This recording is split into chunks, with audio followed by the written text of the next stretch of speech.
Coming up, the real story of our dig for a princely Anglo-Saxon burial. Naomi Sewpaul gets excited about wood. Who knew all of this existed inside wood, you know? And the constant stream of amazing finds on the building site of a nuclear power station. Hello and welcome to the Time Team podcast with Martyn Williams and Helen Geake. Hopefully by now you've had the chance to watch our latest Time Team film, Return to the Princely Burial, The Sword in the Stones. It follows our attempts in shocking weather to work out the context of what seemed to be a sword on the edge of the early Anglo-Saxon cemetery at Cherington in the Cotswolds, and looking at the work that goes on afterwards to research and conserve the objects. Now, if you haven't watched it yet, then you might want to do it before listening to this next bit of the podcast to avoid any spoilers. Yeah, please do that. Veterans and serving military personnel who are part of Operation Nightingale joined up with Time Team for the dig in Cherington. And last week, you remember on the podcast, Richard Osgood, who's a Ministry of Defence archaeologist and runs Operation Nightingale, was here, kind of whetting your appetite, I guess, ahead of the film's release. Well, he's back, and I guess, Richard, the gag is off. You can reveal everything. So let's talk about it. I mean, firstly, the success of the dig.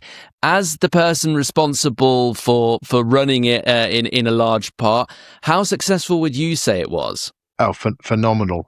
You could see for the people on site that and you said the word wetting. You're quite right. It was wetting. And there was a lot of wetting. The operative word for that site. And in spite of that weather, everybody was engaged throughout. And I think from my point of view, if people are not moaning about inclement weather and they're just sitting and concentrating, they're so excited, they're wanting to be involved, even whatever level, you could see that there was something special going on. And I think the finds that were recovered, and of course the two individuals. So it's a really interesting story with lots of facets we could explore later on. And how surprised were you, Richard, that we did discover everything that we discovered? I think most of us, if we were gambling individuals, would have thought that the sword was going to be there. I was expecting personally to find an individual, a male burial with a sword, very gender specific. That's what I was expecting to find. To find what we did get was really surprising in such close proximity. And it was I don't know, as far as burials go, it was really rather beautiful, wasn't it? You got the two individuals, both youngsters next to each other, and it's almost a cathartic pose. One with a sword, one with this just gorgeous item. Definitely exceeded expectations, and I think it would have lived long in everybody's memory who was there. And that's not because of the weather.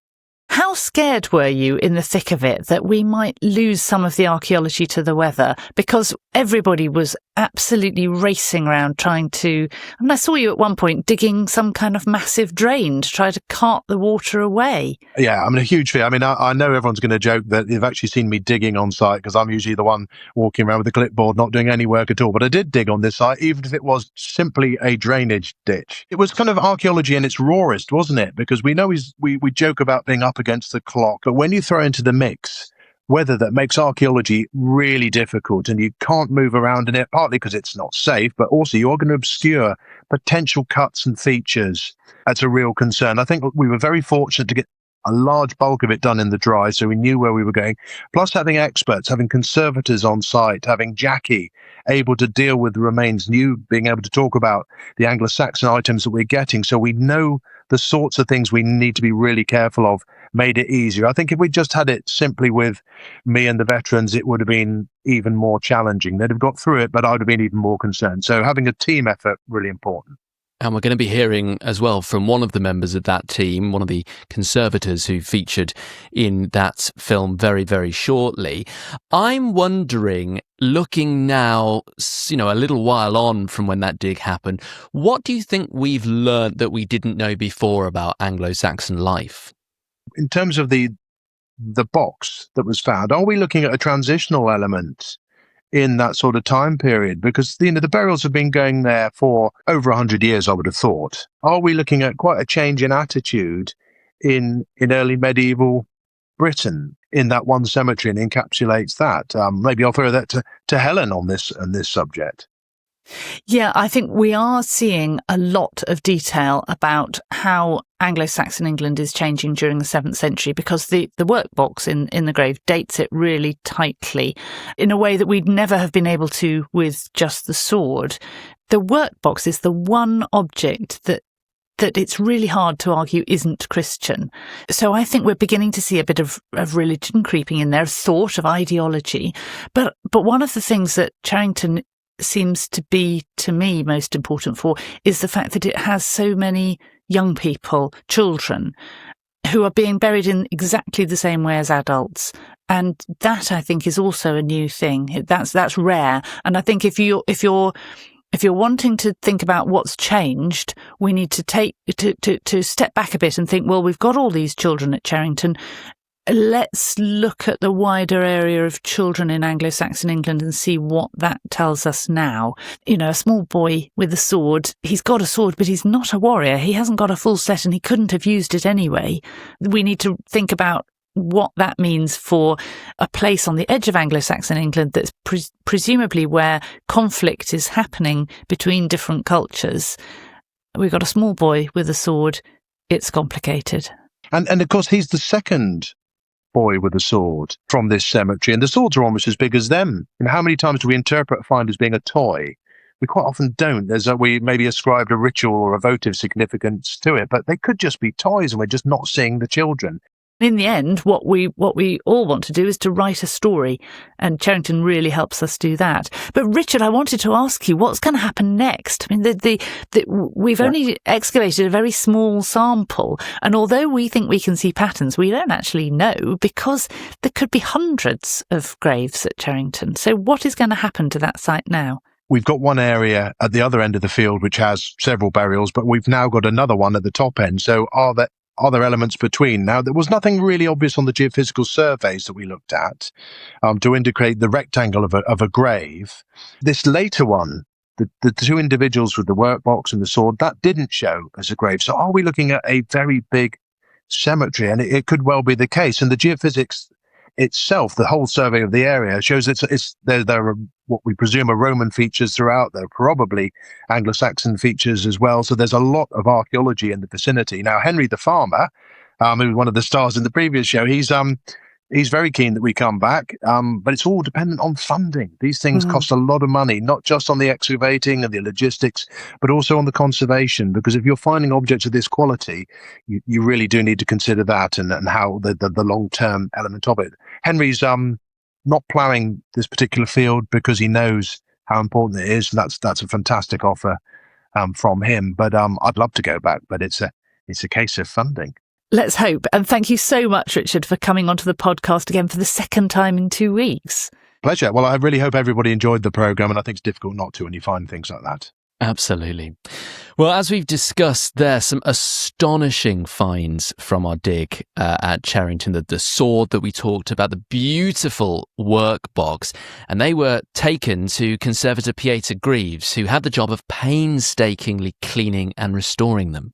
Martyn and I visited her at Birmingham Museums, where she kindly agreed to sit down with us and chat a little bit more about the remarkable objects she was working on.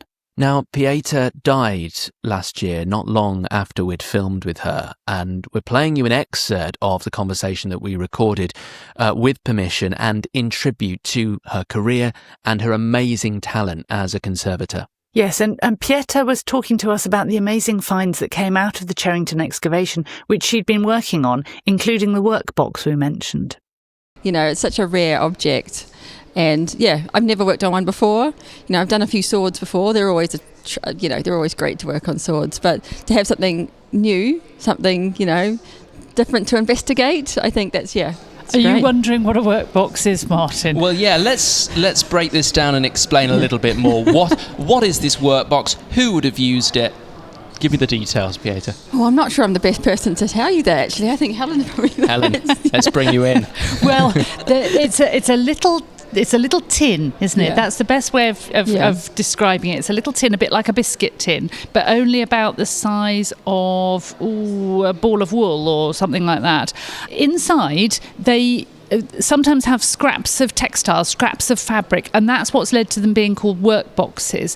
But they're flimsy metal things, and it seems that they're not very practical for holding scraps of textile, are they? So and a lot of other ones have found herbs in them or pieces of plant. This one's got a piece of wood. And it seems more likely now that they're relic capsules, that they hold bits of textile because they're parts of clothing from saints, perhaps. I think they're connected with Christianity, but they're found in furnished graves of women. So they are kept somewhere around the waist knee area, probably dangling on chains from a belt. And there's less than 60 known from Britain, and they're only buried in the second half of the 7th century, which makes them very, very, very critical for dating and interpreting this amazing moment in history where kings begin and the church begins, and it's just so exciting. So a hugely significant find. I mean, what was it like when it came out of the ground? Well, we couldn't see very much of it when it came out of the ground because we could see a glimpse of it and we could see how big it was. And on site, we sort of eventually Helen figured out what it probably was. But because it's so fragile, we lifted it in a block. So with all its soil, we wrapped it up and then we put it on a bottom of a trowel to lift it away. That sort of enables us to look at it in a more controlled environment. Because obviously on site, it was a bit wet when we were there. A bit rainy, it's quite a lot of random water turning up. So what you don't want to do is something so delicate that could potentially tell you lots about, if that object could have been full of things, but you don't know. So what you want to do is you want to take it away and then look at it in a really calmer environment where you can spend time. It wasn't completely closed. It wasn't completely shut, was it? It kind of burst apart. Yeah, so on its side, wasn't it? Yeah. So the things inside, if there had been things inside, they would have been really, really vulnerable. Yeah, and because it's made from copper alloy, and that would also, it can preserve things around it. So if you have a textile, some of that could be within the soil itself, between the, so it's all about making sure that you can gather as much information as you can from those objects, and the best way to do that is to take in a little block. A little block. I mean, the workbox was a little block, but the sword, slightly bigger. Yeah. Well, let's talk about the sword then. That, I mean, again, another amazing find. Yeah. How unusual is it to find an item like that? I think I'm in quite a privileged position where I see swords all the time. I do a little bit, I've seen, a dozen or so swords in my career, but they're actually, I think Helen was saying earlier, they're actually not that common really in burials. Pieter Greaves talking to us at Birmingham Museums, and as Pieter was saying there, Helen, that finding swords in burials isn't common at all, really, is it? No, I think that there are somewhere around 200 early Anglo-Saxon swords known, which out of the tens of thousands of early Anglo-Saxon burials in total really isn't a lot. And they might look like bits of rusty iron now, but they would have been absolutely amazing when in use. They'd have had these sparkling pattern-welded blades, and the amount of effort that goes into making a sword is absolutely extraordinary. They would have taken weeks of work, so they were really the equivalent of something like a fast car in terms of price and effort for the aspirational early Anglo-Saxon man. And if you want to hear more of that conversation with Pieter, the whole thing is available for Time Team members to watch right now via Patreon. Go to patreon.com/timeteamofficial for that, plus loads more from Time Team, including masterclasses, 3D models, exclusive videos, and the chance to join us on site. And of course, your support allows us to do more archaeology and make more Time Team programmes. This is the Time Team podcast with Martyn Williams and Helen Geake. We're available every week wherever you get your podcasts. By the way, you might be interested in last week's episode where we heard more from the Operation Nightingale veterans who were on hand for our second princely burial dig. Plus, we delved into the origins of the famous Time Team logo. Well worth a follow wherever you get your podcast. Questions from our Time Team members to come shortly. Plus, we'll be following a day in the life of Time Team's environmental archaeologist, Naomi Sewpaul, doing that in just a moment. First, though, I thought we'd take a look at some archaeological news stories that have been making headlines recently. First, let me take you, to where archaeologists have been working at Sizewell C. This is in Suffolk. They've been building a new nuclear power station there. And a few weeks ago, they revealed their very own princely burial, actually, a horse and 2 people alongside a sword and other grave goods. That burial has been likened in grandeur to those seen at Sutton Hoo, so really amazing.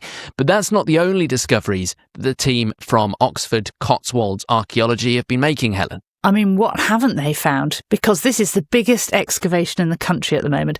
It might be maybe the biggest ever in the UK. It's really mind-boggling. It's 200 hectares and there's 70 distinct sites that have been identified. And there is literally everything you could imagine there. There's Bronze Age burials, there's a waterlogged Iron Age ladder, there's Roman salt making, and there's also an intact 11th century coin hoard. This kind of thing is very rarely found in situ by archaeologists. But I think, of course I would think this, but the early Anglo-Saxon cemetery, though, it's really, really interesting because of those strong links to Sutton Hoo. So it's got a horse burial, which is also found at Sutton Hoo. It's got cremations in ring ditches, also found at Sutton Hoo. But it's in this curious place. And you can't get more on the edge of England than Sizewell. It's very remote and difficult to get to by land. So, well, what does that mean? Very easy to get to by ship. Might they end up finding a ship burial? Well, there might be another one out there. You never know. Oh, my word. I wonder that all the people building Sizewell C are thinking, please don't find a ship burial. We've got to get this thing constructed. But all the archaeologists are going, oh, my word, we could find a ship burial. That would be so exciting. Wow. OK, so that is some big, big news. Yes, these big infrastructure projects are always exciting because they take a random sample of a whole landscape, and so they offer the kind of opportunity that you never get anywhere else. It's a fantastic place. Let's move on, shall we? And, sometimes archaeology can turn up in the most surprising of places. So let me take you to Rome, where builders preparing to construct a block of flats stumbled across 2 ancient Roman pools. At 4 metres deep and 28 metres long, they are absolutely massive.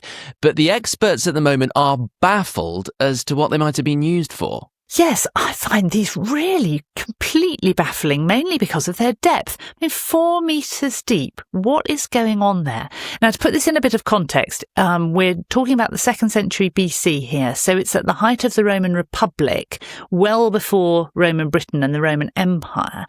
And apparently these things are fed by streams, which is logical because this size, where do you get the water from if it's not diverting a river virtually? And they have ramps to get in and out. Around, there are some graves, not in themselves particularly special, but there's a monumental grave. So somebody there has got wealth and power and so on. And there's a shrine with evidence for the worship of Hercules. So is the pool connected to the shrine? Now, my first thought was maybe it's one of those decorative pools, like you get in Washington, reflecting pool, really pretty. But 4 metres deep? What do you need the other 3 metres for? The metre at the top will reflect perfectly well. It is just so tantalising, as we often say. We need to know more, we need to watch this space, and maybe somebody needs to do some experimental archaeology. Let's all build a pool 28 metres long and 4 metres deep and see what fun we can have with it. Yes, and doing it, I think, in a nice bit of Italy would go down very well with me. Let me take you for our final news story in the world of archaeology to Port Talbot, where archaeologists have found what they think is the largest Roman villa ever discovered in Wales. And they've been doing some geophysics. GPR data shows a huge structure, which, seems to be really well preserved, doesn't it? Yes, it does seem to be amazing. And I think that is partly because it's in the Margam Country Park, so it's never been ploughed. I don't know how deeply buried it is, but it's clearly in really, really good condition. They've released this survey data, but they're not telling us where it is because it's going to be a long time, if ever, that it's excavated. There's lots that the project is going to do before working out which bits to excavate. Given that excavation is quite a long way away, what I'm really glad to see is that the team leader is Alex Langlands, who was part of Time Team for a couple of years. He's a really brilliant landscape archaeologist, and he's fantastic at integrating all sorts of evidence and making the most of sites that are like this, difficult, but doing it without necessarily excavating. So you really couldn't get a better person to be directing that project. What you can see from the geophysics is fascinating. It's almost like a standard Roman enclosure, the kind that's often called the playing card shape, with rectangular, or this one's almost square, with rounded corners. And it's made up of these two huge ditches, one inside the other. And they're interrupted by a gateway at either side. But then inside those defences, and perfectly aligned on them, is what appears to be a traditional Roman villa. So it's got a corridor at the front, maybe a veranda, and a pavilion or a tower to either end, and then rooms behind, bigger rooms at the front by the corridor and smaller at the rear.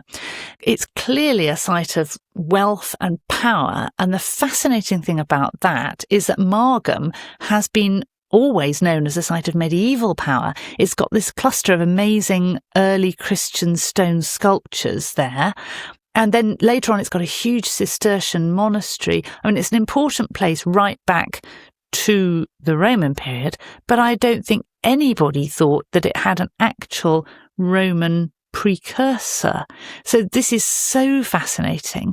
And what does it mean that it's apparently a villa, but it's got defences like a town?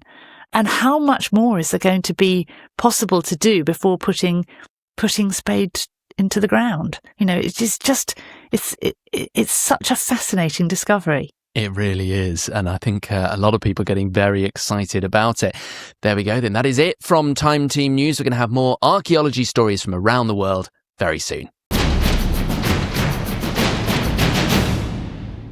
Now, Naomi Sewpaul is Time Team's environmental archaeologist, and that means that she investigates the environment of our sites. So that can be anything from soils to pollen to mollusks to insect remains. Now, she looks at eco-facts rather in the way that I look at artefacts. Artefacts being things made by humans, eco-facts meaning things that aren't made by humans but are used by them and evidence of the environment at the time. And she's recently been in the lab analysing wood and charcoal samples from some of our recent excavations, and she invited the Time Team podcast along for a little nosy at what that involves. I am back here at the Royal Botanic Gardens at Kew, and I've come to visit the Wood Anatomy Lab to do some identifications. I thought you'd like to see some behind the scenes of what I do, so let's go in. So here we are in this lovely, lovely lab, and it smells fantastic with all the woods in here. And I know people are used to me extracting things out of my soil samples to get some great answers for our archaeological sites. And I just thought, particularly with waterlogged wood and charcoal, that you might like to see the processes that I go through to get those answers. So that's what I'm going to do today. Many of you wonder how I actually look at charcoal under the microscope. So I've got a little piece here, and we get these very sharp blades. And then what I want to do is get a nice clean face from this piece of charcoal. And the aim is not to slice it, but you have to listen or feel for the pressure. It's like it will pop. Oops. So then we get our little piece. Oh, this is quite nice. Charcoal is lumpy and it's irregular, and you want to try and get a nice surface as possible, which the image is coming up quite nice now on the screen. So here we've got a lot of the vessels here. We can see growth rings. I can then use an international database, which you type in the different features that you've got with the drop boxes, and then it will give you a list. You've got more photographs of the reference material, so you can make comparisons that way. I've been dealing with some waterlogged wood. The first step when dealing with waterlogged wood,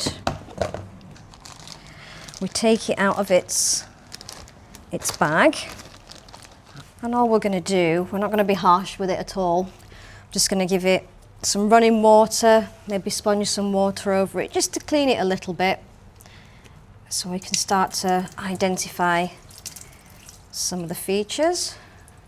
Because before we want to take any samples from it for identification, we want to clean it up. It's remarkable how little that you need as a sample in order to put it on a microscope slide. So if you imagine a pencil shaving, how thin when you sharpen a pencil is, what I'm trying to achieve is probably 10 times thinner than that. And there are machines like these here. These pieces of equipment are called microtones, where you can get your modern block of wood and you shave very thin sections. Of course, I cannot do that with something like this. So we have the very sharp blade, and we're not looking to sort of dig in or cut, we're looking to sort of draw a little bit towards us.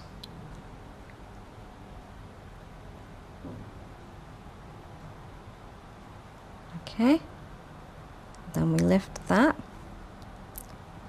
All right, so then we'll take a wee cover slip, and we can take this over to the microscope and have a look. Aha! Oh, look at that. Okay, I'm pretty chuffed with that actually. That's probably the best one of the week. If we have a little look on the screen here, see all these little patterns. So we're in the transverse section.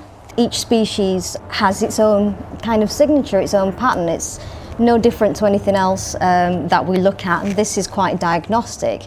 So with looking at these features from this and through other planes within the wood, we can utilize the wonderful wood identification database. And then eventually, hopefully, you can narrow it down, and then it will show you what you've got. That is fascinating, isn't it, to see how little you need for a sample, and how, when you pop it under a microscope, what an enormous amount of evidence you can get out of it. Really, really interesting. I just like seeing a day in the life of Naomi, and yeah, really, really interesting stuff. Now, I've got some good news about the Time Team shop. Hooray! A great place to go for everything from, I don't know, t-shirts and hats to books and God, goodness knows what, all while supporting the archaeology that we do and the programs that we make. Now, for the last little while, the shop has been closed because we've been making some improvements, but I am pleased to report it is back open for UK customers with international shipping coming very soon. So, get to the shop as soon as you possibly can, as we move on to questions from Time Team members. And I'm going to start with this one from Kenneth, who says, and this has actually been asked by a few people. So Kenneth says, why did we go from calling it BC and AD to BCE and ACE? And Michael Crouch has got a similar question. BC and AD, or is it BCE and CE? I'm so confused, I'm baffled. So BC is before Christ, AD is Anno Domini, BCE is what? Before Common Era and Common Era, or after Common Era? And why have we changed? Well, yeah, to a certain extent, I'm a bit baffled too. We changed in theory because it was more inclusive, and that if we're mentioning Christ, as in before Christ, and Anno Domini in the year of our Lord, some people felt that this implied that we were privileging Christianity over other religions. There had been this term common era in use since earlier than you might think, actually. It's been in use since the early 18th century. They tried out a few things then to replace Anno Domini, and I much prefer one of the other ones they tried, which was the vulgar era, as opposed presumably to the civilized or the genteel, the tasteful era. On the whole, I feel that using the initials BC and AD doesn't really imply anything other than just a convenient kind of label. It's a bit like we say the Bronze Age, but in that era, wood and bone were probably much more commonly used than bronze. So we just call it the Bronze Age because that's a convenient label to hang it on. And because we always use just the initials, I don't see what the problem is. And I do speak as somebody who isn't a Christian, and it doesn't offend me.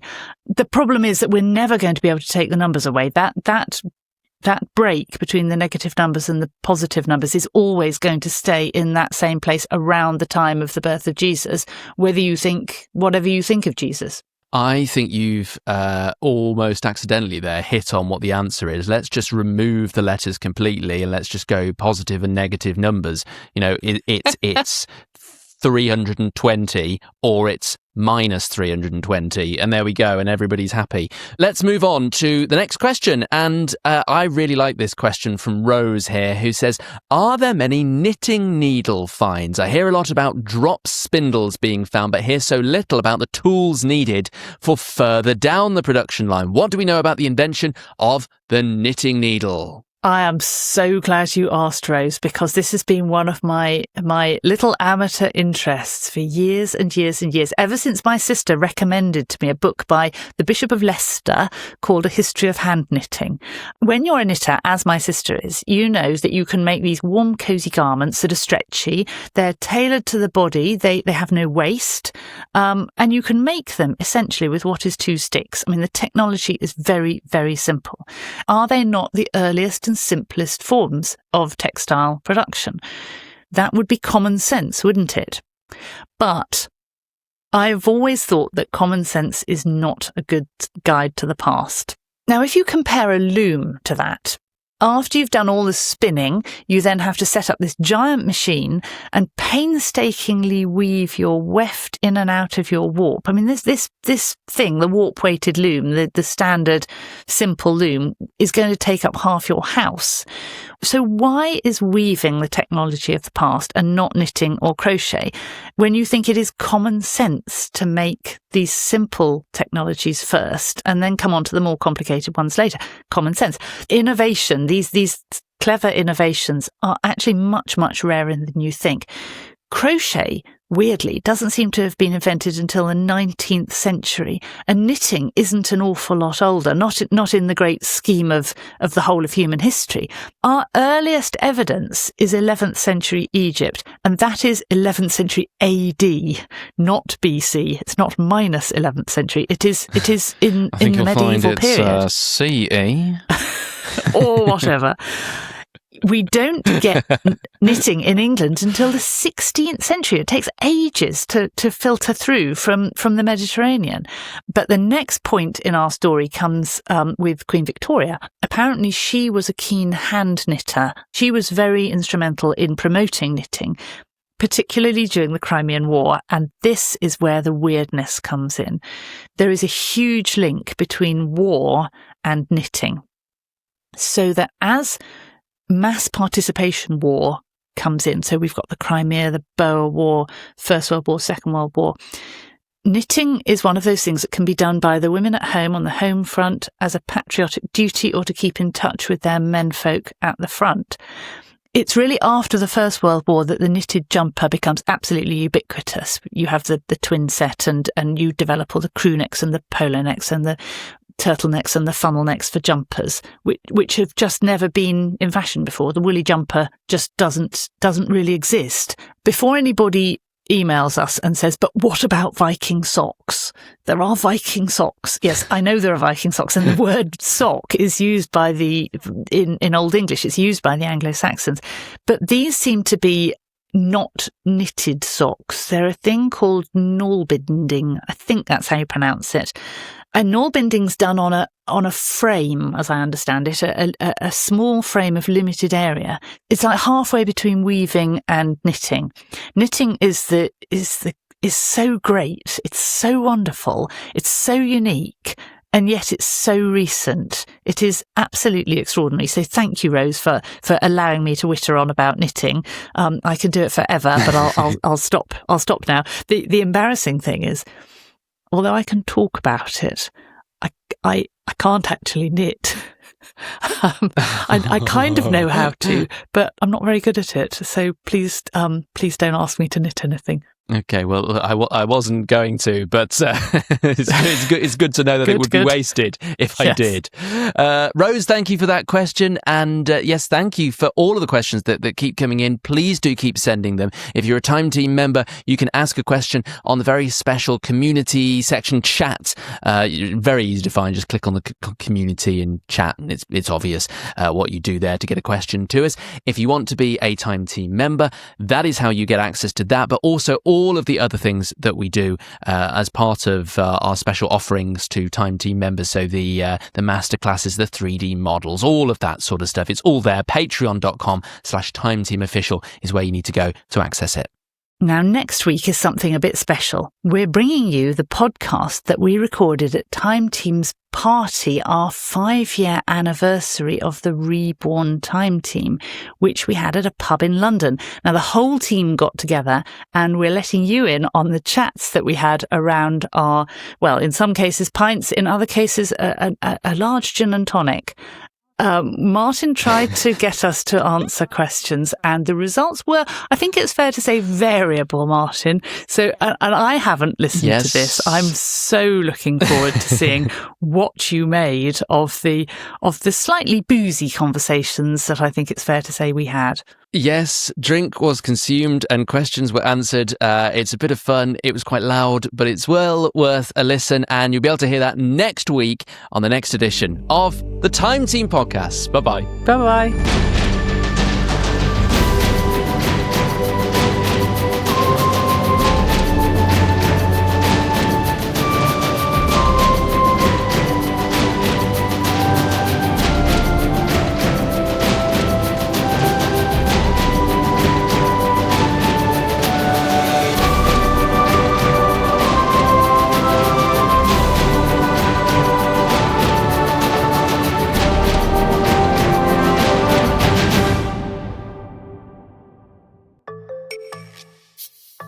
Join Time Team on Patreon to access exclusive 3D models, masterclasses, and behind-the-scenes insights.